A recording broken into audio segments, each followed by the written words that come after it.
bay lênទឹកដីត្បូងទទឹមធ្លាប់តែសង្ឃឹមរស់នៅដោយឯកាថ្ងៃមួយចៃដន្យធ្វើដំណើរយាត្រាមកដល់ខេត្តណាដែលសម្បូរប្រាសាទជួបស្រស់ស្រីមួយនៅដីសៀមរាប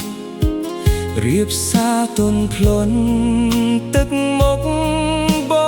វរអូនដើរញញឹមនាំចិត្តបងត្រេកអរសម្រស់ល្អឯកក្រមុំសៀមរាបអើយខំលុះបាយលិនចាញ់ស្នេហ៍អូនហើយអូស្រស់ត្រានត្រើយ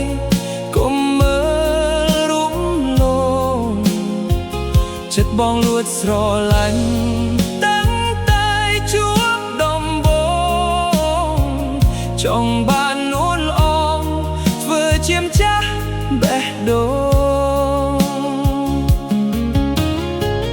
បងចង់នាំអូនទៅមើលភ្នំយ៉ាទឹកធ្លាក់ភ្នំខៀវធំជាតិស្រស់ស្អាតបំព្រមបើសិនរូបអូន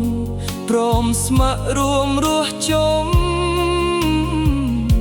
កុំលុះបីលិនអ្នកនេះមិនឲ្យអូនយំឡើយកុំលុះបីលិនចាញ់ស្នេហ៍អូនហើយ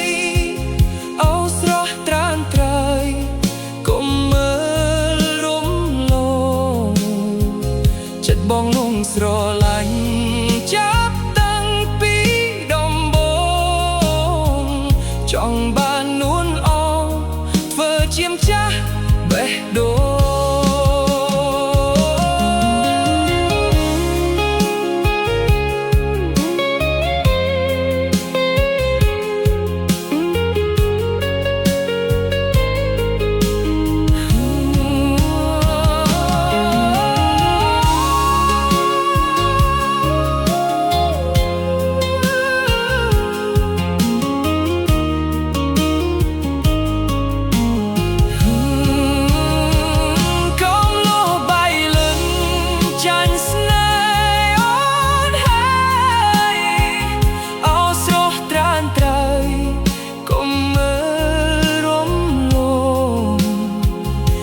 បងលងស្រឡាញ់